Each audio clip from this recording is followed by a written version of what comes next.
First of all, just a quick one. I was quite surprised that ISJ used that photograph of me at the top with the camel. But that camel did slog 700 kilometers with me through the empty quarter of the UAE, so he actually deserves more credit than I do. But anyway, moving right along. Look, okay, the hotel and retail security aspect is a fascinating subject by any aspect, because first of all, what these guys have to do is they have to provide a secure environment, but not let the client necessarily see that there's an environment, but also provide a deterrent against a threat. So we couldn't have literally three better people here to talk about this today. We've got Mark Shepherd from Majid Al Futtaim Properties, who's retail focused. We've got Vitthal Teli from the Hyatt Group, who's obviously hospitality focused. And we've got Tim Purpura from the US, who is VP Global Sales for Morse Watchmans, who does all the key systems for both retail and hospitality. So, gentlemen, what I'd like to do is I'd like to kick off straight, and I suppose this is going to be the obvious question: is how have the COVID restrictions across the Middle East and through the hospitality and retail sectors really changed the landscape for you? Vitthal, do you want to kick that off? Okay. For the specific impact, if we have to talk about the international travel coming to halt, it has impacted adversely to the hospitality industry.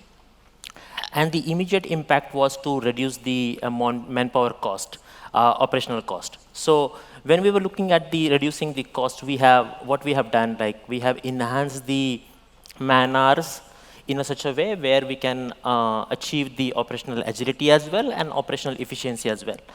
Even we looked at, we created the crash training programs for the security staff so that they can work at all the positions so that we can utilize them better. We even looked at a few other department staff who has the understanding of a security, train them in such a way so that like they can assist us to cover few hours so that we can reduce the cost. We have even implemented and introduced the business continuity and crisis management concepts into the day-to-day operations, where we got some key staffs staying at the hotel, even some security staff staying at the hotel, so that they are not in a contact with the many other staff who are at the accommodation. Even like overall, this crisis has given us the opportunity to look at the asset protection in a completely different way. It has even helped us to break these silos. The team were working as a team together. The cohesiveness has increased. So overall, it was like a risk management at the enterprise level. Okay, just one follow-on, just quick one. Obviously, during the COVID crisis, you must have contracted your sort of size. Did you, your team size? Post-COVID, have you found it's gone back to the same, or is it bigger? Post-COVID, it has gone back to the same. Okay. Because luckily we are in a region where the rebounds is in such a positive way that we have seen the occupancy for more than, I would say, 95% for overall for a month of March. And in a region, we have like 82% occupancy for the first quarter of 2022. That is the highest in the world, what Dubai is experiencing. So we have gone back to our earlier manning. Okay. Mark, you've been dealing with the Dubai, the mall capital of the world in Dubai, and obviously the crisis must have had a huge impact on everything to do with it. So can you just describe what's happened in regard to your sector and the security protocols that you've had to change? Absolutely. COVID was a shock to everyone. Retail was no different. We had shops closing. We had disruptions to the supply chain. What we found during COVID, from an operational point of view, is the value in what we call operational agility. In terms of the security contract and the security operation in the malls, is that being able to change very quickly, and that goes from making management decisions right down to operational deployments, working with stakeholders, working with service providers to ensure that the requirements set by the authorities are satisfied, and we have appropriate resources in the malls to ensure that they're safe and secure, which is what we're aimed at. All right. Tim, I'd like to get your perspective on two things in regard to this question. First of all, in regard to obviously the technical support that you have to give to both sectors, but also I'd like to get the US perspective as well, because that's... Absolutely. There's no doubt that the pandemic had a major impact on both hospitality and retail. From the global perspective, revenue was hit hard. And if you look at the hospitality market, what we have found is that while revenue was down, while people just were not traveling, they invested quite a bit into systems and technology to really look at operational effectiveness, operational efficiency, and so that when everything did reopen, it was running smooth. And Vitthal, I don't know if you've experienced this, but I find that certainly in the U.S. and certainly the North American markets is that finding people to work has been incredibly difficult. Mm-hmm. And so, the efficiency really becomes in play. What can we deploy that, we don't need as many people, in the facility? And the same thing with retail. You guys were decimated by, online shopping and, people just not going to that brick and mortar shop.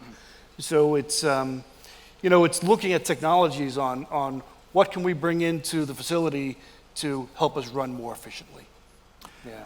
And just one more question, and I'd like you to try and answer this candidly. Having come now to the Middle East from the US, would you say the US is up with the game plan, or is it behind it or ahead of it? That's a good question. I think, to be quite frank, we failed in a lot of areas when it came to the pandemic. But in terms of these sectors, I fly all over the world, right? And I fly in the US, going to all different hotels and retail. It's busy. It is packed. And I don't see any difference today than 3 years ago, to be quite frank. Whereas I think, coming here and being in London last week, I do see differences. I do see technology deployed that help, with how these guys are operating there. So the US are up with the game plan then?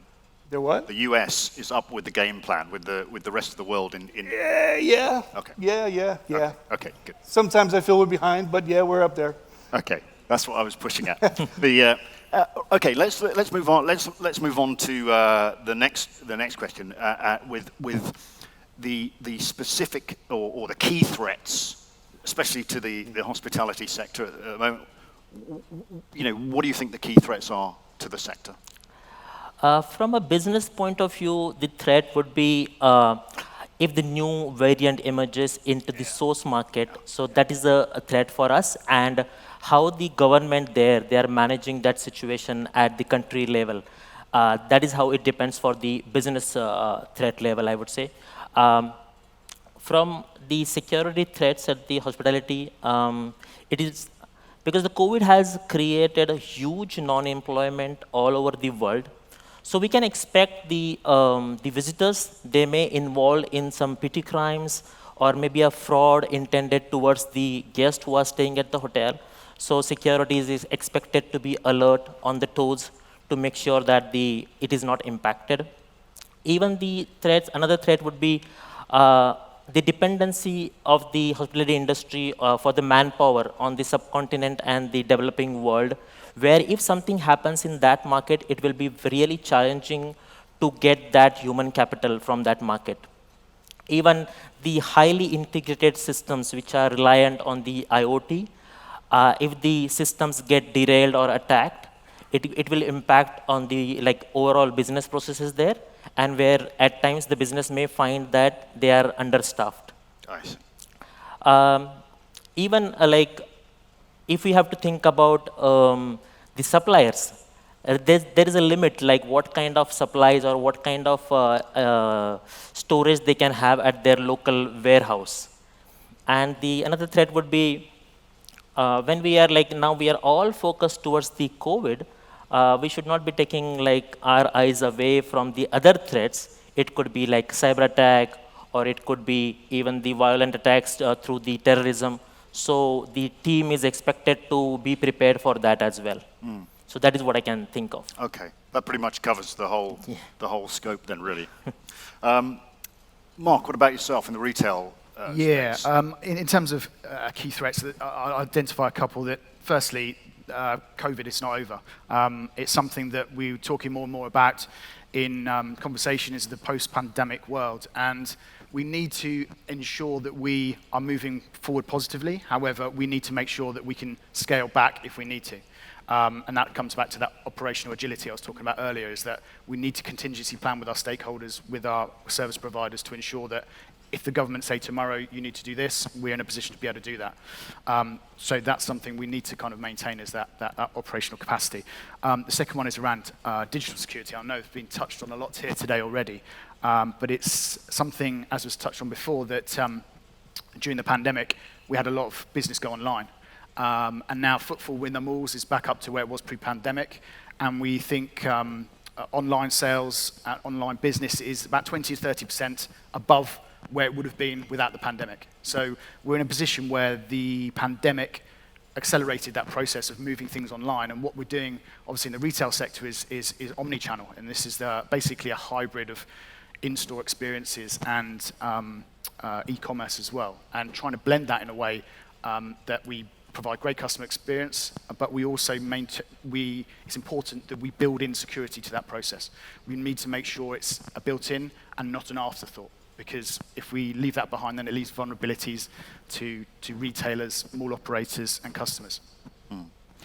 The Colonel earlier on, he basically pointed out that since the turn of the century and the ACRE became established, that the crime rates have dropped significantly.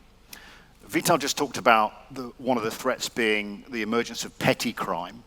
Is that something that you think you're going to come across, or you've seen a resurgence of since COVID, since the footfall has started coming in, or is petty crime not something that you really have to?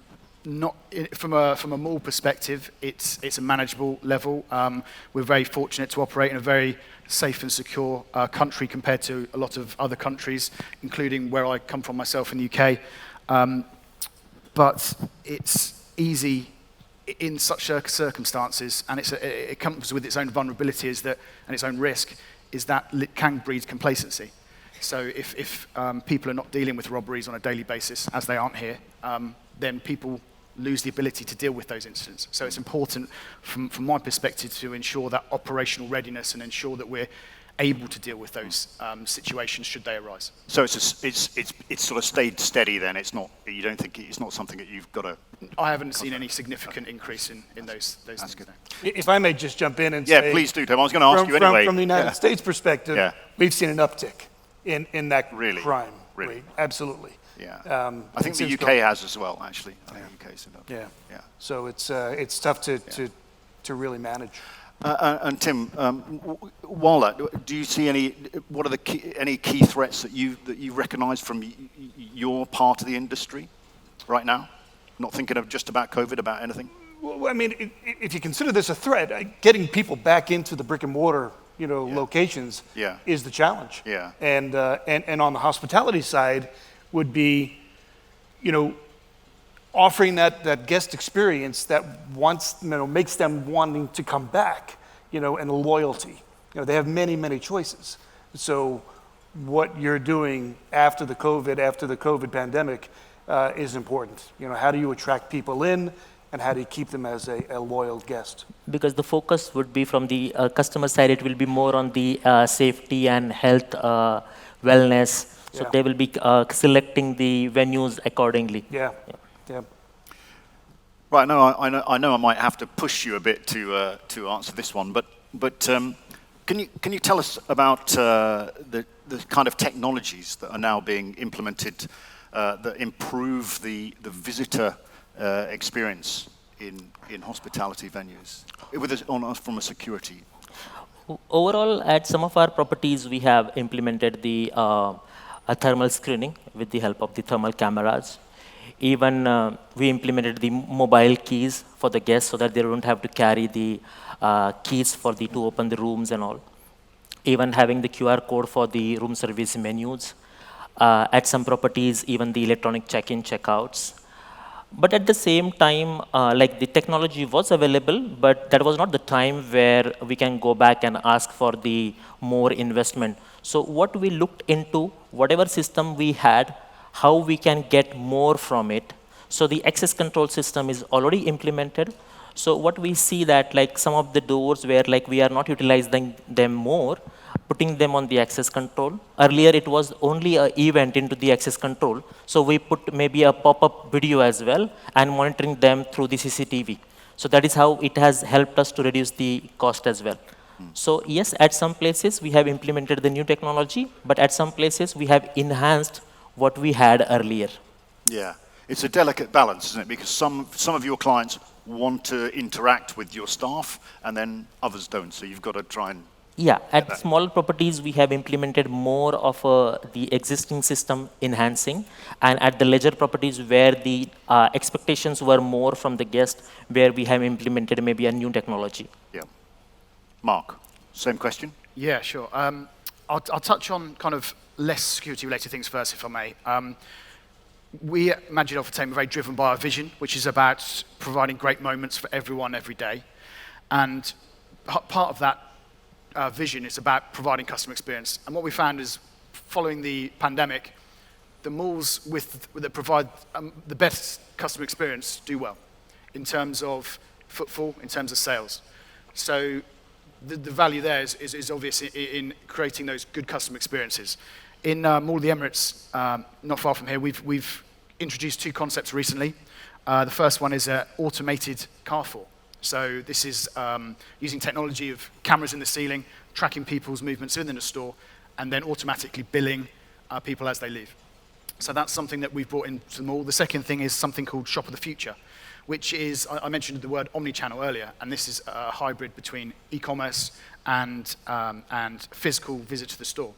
And it involves things such as augmented reality and being able to try things on in virtual mirrors and things like this. So it's really thinking about the future and how we step into the future as an industry. In terms of what's related to that is the metaverse. Now, this is the next big thing for potentially everyone, but it's going to be this digital world that we can exist in, and there's opportunities there for retailers. For an example, recently, Gucci sold a handbag in the metaverse for $4,000, over $4,000 US, which is more than it is in real life. So there's this whole world that's coming about where retailers and mall operators can exploit these as revenue streams open. Got it. And in terms of security, it's important that these advancements, as I touched on before, that it is built into that experience for the customer, because there's no value in providing these experiences to the customer if they're left vulnerable to exploitation from bad actors. That's great. That's great. Tim, we've got about a minute and a bit left, so please, the floor is yours for the... Yeah, thanks. I just would rehash what Vitthal said in terms of access control, and you know, I know some hospitality-wise has put in facial recognition for their employees. We certainly, on the Morse Watchmans side, we have electronic key control with instant key release, so it's efficient and kind of no touch for the employees to get the keys and the tools they need to do their job. And again, on a guest perspective, there's no doubt that I receive emails, long before I'm checking in, asking me how I want to check in and just really giving me a good experience from the start. So that's truly all I have. Okay. Well, look, gentlemen, thank you very much. I think that's been a pretty thorough run round of the retail and hospitality sector in just 20 minutes. So I'd like to thank you all for your contribution. Fascinating. Thank you. Thank you. Thank you. Thank you.